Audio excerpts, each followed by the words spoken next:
हम लोगों को चलना है दिल्ली सल्तनत की। दिल्ली सल्तनत में सबसे पहले बच्चों दिल्ली सल्तनत का काल 1206 से 1526 का, 1206 से 1526 के बीच का काल है। इसके बाद फिर इसकी पृष्ठभूमि हमें देखना है, पृष्ठभूमि, फिर इसके वंश, फिर इसका स्रोत, फिर विजय अभियान, विजय अभियान। इतने एंगल्स हैं जिसको कि हम दिल्ली सल्तनत के दौरान देखेंगे। इतने एंगल्स के तहत चलकर देखो तो सबसे पहला पॉइंट ये है कि हम दो पैटर्न चुनेंगे, दो पैटर्न के तहत देखो कि मैं आपको पहले से एक झलक दिखा देता हूं तो आपकी क्लैरिटी बनी रहेगी। सबसे पहले देखो तो हम दिल्ली सल्तनत को किस दृष्टि से देखेंगे कि इनके महत्वपूर्ण शासक कौन है जिन्होंने साम्राज्य का विस्तार वगैरह किया है, फिर इनकी इतना व्यवस्था कैसी चली है, फिर इनका मंत्रिमंडल कैसा है, मंत्रिमंडल को मंत्री से खलबत कहते हैं, उसको लेकर बातें की गई है, और फिर सुल्तानों का अमीर, उलेमा, खलीफा, नौकरशाही आदि का ढांचा कैसा था ये।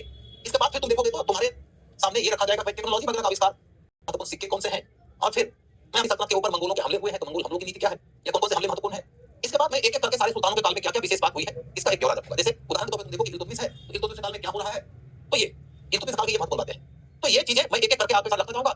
इल्तुतमिश के सामने ये बातें रख दी गई, तो ऐसे देखोगे फिर बलबन आएगा तो बलबन के सामने बहुत सारी बातें रख दी गई हैं। तो इसी एंगल से हम जितने भी महत्वपूर्ण सुल्तान हुए हैं उन सुल्तानों के बारे में पढ़ते रहेंगे। तो अब देखो बच्चों, जब मैं इस एंगल पे चर्चा कर रहा हूंगा तो ये मत समझना तुम कि मैं इल्तुतमिश ज्यादा तू नहीं बता रहा, मैं बलबन ज्यादा तू नहीं बता रहा, मैं उन सब के बारे में आपके सामने में पॉइंट्स लिखकर लाया हूं, उन्हें मैं एक्सप्लेन कर दूंगा। लेकिन अभी तत्काल जरूरत इस बात की है कि ब्रॉड अंडरस्टैंडिंग हम दिल्ली सल्तनत की बना लें। तो अब आप लोगों को जिस सेक्शन की ओर मैं लेके जा रहा हूं वहां से एक क्वेश्चन प्रायः आता रहता है दिल्ली सल्तनत के बारे में। कभी कभी तो दो क्वेश्चन आ जाता है, लेकिन एक क्वेश्चन के बारे में मैं ज्यादा आश्वस्त रहता हूं, एक क्वेश्चन आ जाएगा। सबसे पहली जरूरत क्या है बच्चों, हम ये समझे कि दिल्ली सल्तनत के लिए हमारा अध्ययन जब शुरू होता है तो बैकग्राउंड क्या है। सिंपल सुनो, लिखने की जरूरत यहाँ पर बिल्कुल ही नहीं है। दिल्ली सल्तनत का मतलब सुल्तान का साम्राज्य जिसका केंद्र, जिसका कैपिटल दिल्ली में है।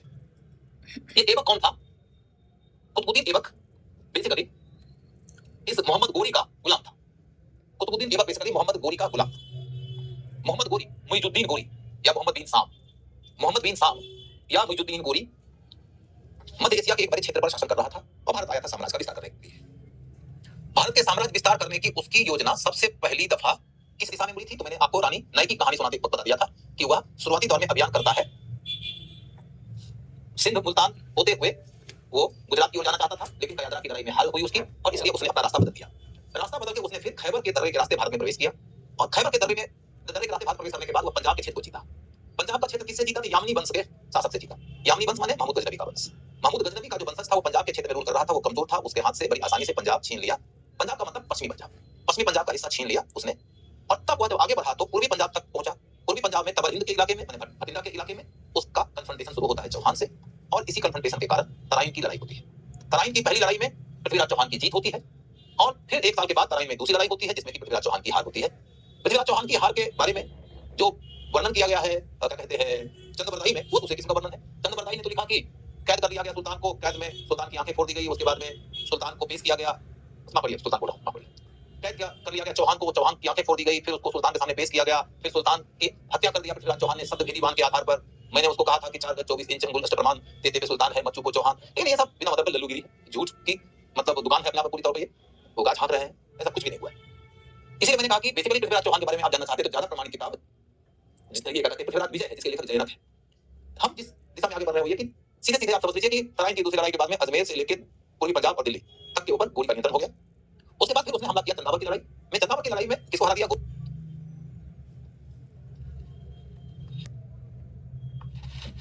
दोनों के बीच धर्रे बार बताया जाता है कि संयोगिता नाम की एक महिला थी जिसकी शादी हुई है पृथ्वीराज चौहान से, और वो बेटी थी जयचंद की, और जयचंद की बेटी का अपहरण कर लिया था पृथ्वीराज चौहान ने। ये सब ऐसे ही बिना मतलब, ये सब का कोई मतलब नहीं है हमारे इतिहास से। है हम ये देखते हैं कि तराइन की लड़ाई के बाद में उसने जो बड़ी लड़ाई जीता है वो चंदावत की लड़ाई। चंदावत की लड़ाई उसने हरा दिया जयचंद को, और चंदावत की लड़ाई को जीतते ही तरीके से उत्तर प्रदेश का अधिकांश क्षेत्र आ गया मोहम्मद गोरी के हाथ। इसी दौरान मोहम्मद गोरी की ही सेना का एक अधिकारी था बख्तियार खिलजी। बख्तियार खिलजी किसी अपने वरिष्ठ अधिकारी के व्यवहार से नाराज था और नाराज होकर उसने अपने को अलग कर लिया और अपनी खुद की सैनिक टुकड़ी बना लिया, और सैनिक टुकड़ी बनाकर वह आगे बढ़ गया बिहार की ओर। बिहार में उसी दौरान किसका शासन था? तो बिहार बंगाल के अंदर शासन बेसिकली सेन वंशियों का था, और उस समय उसने नालंदा के विश्वविद्यालय को आग लगा दिया। कुछ लोग कहते हैं कि जिस विश्वविद्यालय को उसने आग लगाया था वो बेसिकली उदनपुरी विश्वविद्यालय था। हम उस डिबेट नहीं पढ़ेंगे, अभी इसके ऊपर खूब चर्चा चल रही है। उदनपुरी विश्वविद्यालय में आग लगा दिया, नालंदा में भी आग लगा दिया, और फिर आगे चलकर वह बंगाल तक पहुंचा और लक्ष्मण सेन को पता चला कि बहुत बड़ी शक्ति ने हमला कर दिया, वो भाग गया। लक्ष्मण सेन इसे लड़ा नहीं, और फिर बंगाल इसके अधीन आए। तो अब के लिए काम की बात जो है वो ये कि यह जीत रहा है। देखो तो सबसे पहले तो ये गुजरात के रास्ते भारत को जीतना चाहता था, कयादरा की लड़ाई हारा। इसके बाद फिर पंजाब के रास्ते आया, पंजाब का वेस्टर्न पंजाब उसने यामनी वंश से छीना और ईस्टर्न पंजाब चौहान से छीना और फिर वो पहुंच गया दिल्ली। तराइन तराइन की लड़ाई के बाद जो उसने जीता हुआ चंदावर की लड़ाई। चंदावर की लड़ाई के पश्चात आगे चलकर देखोगे कि ये जो बिहार और बंगाल का इलाका गोरी के अधीन आया है वो कैसे आया। तो बिहार और बंगाल के इलाके पर गोरी ने प्रत्यक्ष रूप से नियंत्रण नहीं किया था, बल्कि बिहार और बंगाल के इलाके पर नियंत्रण किया था बख्तियार खिलजी ने। बख्तियार खिलजी ने बख्तियार खिलजी ने बख्तियार खिलजी वही जिसने नालंदा विश्वविद्यालय में आग लगाया था। बख्तियार खिलजी ने बंगाल किससे जीता? बंगाल जीता तीन वंशियों से, सेन वंशी लक्ष्मण सेन से, लक्ष्मण सेन से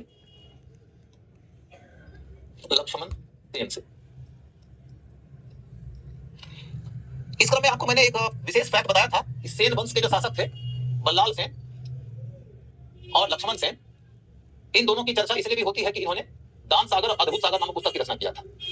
दान सागर और अद्भुत सागर, असल में लेखक तो बल्लाल सेन ही था, लेकिन उसको पूरा किया था लक्ष्मण सेन। दान सागर और अद्भुत सागर। इसके बाद लक्ष्मण सेन के दरबार में जयदेव होते थे, ये बहुत इंपॉर्टेंट फैक्ट है, इसको जरूर याद रखिएगा। जयदेव की किताब है गीत गोविंद।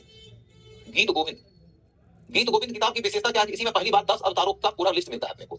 हम जो हिंदू धर्म के अंतर्गत 10 अवतारों की बात करते हैं ना, कि भैया सबसे पहला अवतार हमारे सामने में आते हैं वो मत्स्य अवतार के बाद में कच्छप अवतार के बाद में फिर क्या कहते हैं वराह अवतार के बाद में नृसिंह अवतार, फिर वामन अवतार, फिर परशुराम अवतार, फिर राम अवतार, कृष्ण अवतार, फिर बुद्ध अवतार, फिर आने वाले अवतार हैं अभी कल्कि के अवतार। इन सब अवतारों का जो लिस्ट है, जिसको उत्तर भारत में सबसे ज्यादा माना जाता है, वैसे तो अनेक अवतारों की किताबें हैं। कोई किताब कहती है कि 40 अवतार हुए हैं, कोई कहती है 16 अवतार हुए, कोई 18 अवतार हुए हैं, उसको भूल जाइए। 10 अवतार जो सबसे ज्यादा प्रचलित है, उसकी पहली सूची हमको जो मिलती है वह इसी गीत गोविंद की किताब में मिलती है, जिसके लेखक कौन है? तो जयदेव। वो किसके दरबार में थे? लक्ष्मण सेन के दरबार। उसी लक्ष्मण सेन के काल में क्या हुआ कि गोरी की सेना से अलग होकर एक टुकड़ी के रूप में आगे हमला किया था बख्तियार खिलजी ने, और उसने यहाँ पर तुर्की सत्ता की स्थापना किया था। तो गोरी ने फिर बख्तियार खिलजी को, ऐसे समझिए कि गोरी वर्सेस बख्तियार खिलजी की स्थिति बन गई थी। गोरी ने बख्तियार खिलजी को बोला कि या तो मेरी अधीनता स्वीकार कर लो, या तो हम युद्ध के लिए तैयार रहो। बख्तियार खिलजी को पता है कि गोरी से हम जीत नहीं पाएंगे, तो उसने उसकी अधीनता स्वीकार कर लिया। नतीजा क्या निकल जाता है कि तो पंजाब से लेकर बंगाल तक गोरी का प्रभाव स्थापित हो गया, कहीं प्रत्यक्ष कंट्रोल तो कहीं अप्रत्यक्ष कंट्रोल। इस तरीके से दिल्ली सल्तनत की पृष्ठभूमि लगभग तैयार हो चुकी है। एक लाइन और पढ़िएगा, पृष्ठभूमि समझ में आ जाएगी।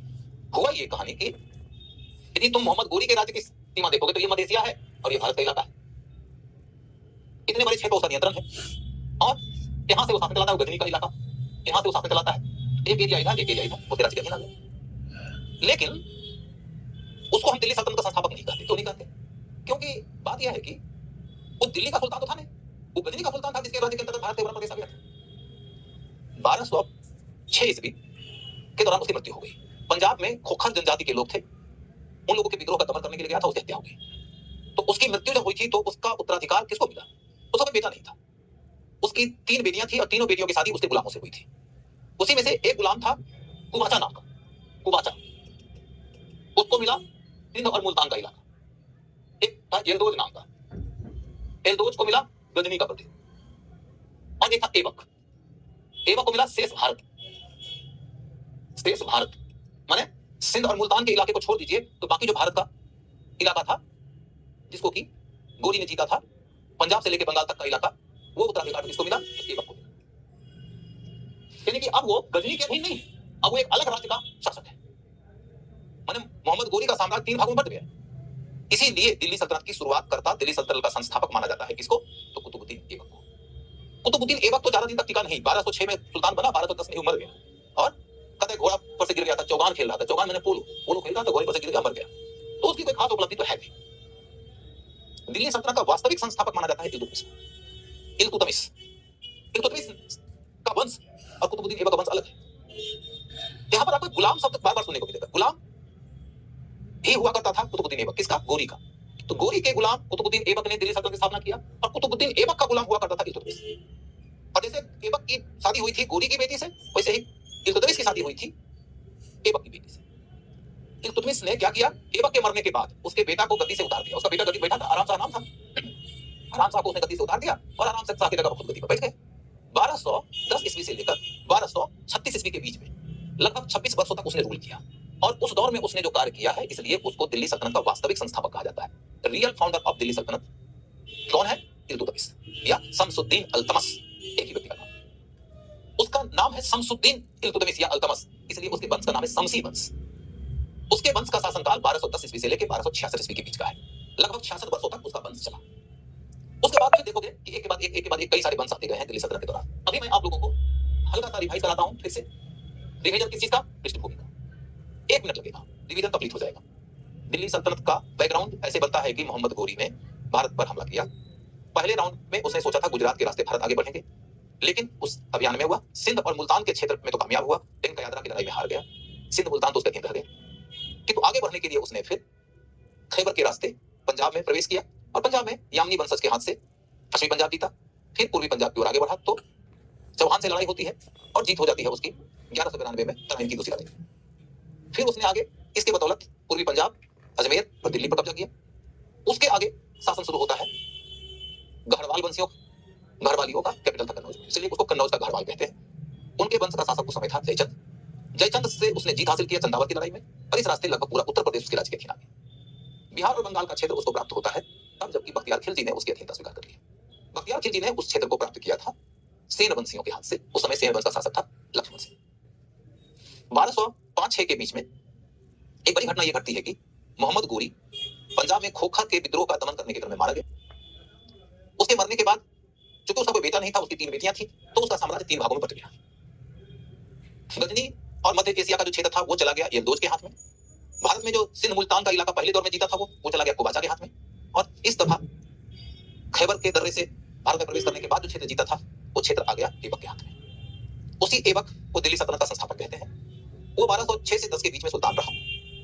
उसकी उपलब्धियां बस सीमित स्तर की है, 4 साल में कोई क्या कर सकता है। वास्तविक संस्थापक दिल्ली सल्तनत का माना जाता है इल्तुतमिश को, क्योंकि न सिर्फ उसने राजनीतिक सुरक्षा दिया अपने साम्राज्य को, बल्कि थोड़ा विस्तार भी किया और प्रशासनिक रूप से सुदृढ़ किया। अपने साम्राज्य को उसने एक नियमित अर्थव्यवस्था दिया और एक नियमित या व्यवस्थित सांस्कृतिक नीति भी दी। उसके काल की राजनीतिक सुरक्षा और विस्तार, प्रशासनिक सुदृढ़ीकरण, आर्थिक नियमितता, सांस्कृतिक उपलब्धियों आदि के कारण उसको दिल्ली सल्तनत का वास्तविक संस्थापक कहते हैं। यहां तक की कहानी स्पष्ट हो गई और मैं कह सकता हूं कि अब हम आपके सामने दिल्ली सल्तनत की शुरुआत कर सकते हैं। बैकग्राउंड खत्म होने के बाद में हम चलकर देखते हैं बच्चों दिल्ली सल्तनत के प्रमुख वंश। दिल्ली सल्तनत के जो प्रमुख वंश हैं वो क्या है।